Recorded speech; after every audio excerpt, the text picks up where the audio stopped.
Everyone says Gen Z and millennials are lazy, entitled, and bad with money. But there's actual research that explains what's really happening. It's called financial nihilism. And why did nobody talk about this? Financial nihilism is what happens when you decide that your financial goals are impossible, so you stop trying. There's a recent paper called Giving Up: The Impact of Decreasing Housing Affordability on Consumption, Work Effort, and Investment. It studies what happens when people give up on home ownership, and the findings are brutal. When people cross what researchers call the giving up threshold, three things happen. One, they stop working as hard. Renters who have given up are nearly twice as likely to say that working hard isn't important compared to people who think that home ownership is still possible. Because if you can't achieve the goal that you're working towards, why work harder? Number two, they spend more. People who have given up consume 10% more on their credit cards compared to people who still have hope. Because if you're not saving for a down payment, why save at all? Number three, they take bigger financial risks. They pour money into crypto, meme coins, and sports betting, not because they're good investments, but because they have nothing to lose. The research shows that this is especially true for people who have 50 to 300K in assets. Enough money to feel like they should be getting somewhere,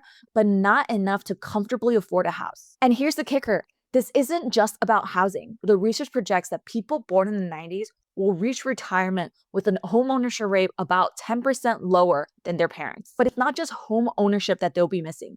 It's wealth, period. Because financial nihilism doesn't just keep you from buying a house. It also keeps you from building any long-term wealth. There's even a quote from a researcher named Frank Rotman who says, "When the probability of winning equals zero, consumers change the rules, play alternative games, or embrace strategies that look nonsensical to outside observers." Translation: when people feel completely screwed, they start gambling. Because at least gambling feels like you have a chance. Just look at the Wall Street Bets subreddit. Here's the thing, you are not alone. Financial anxiety, financial nihilism is real, and it's very prevalent.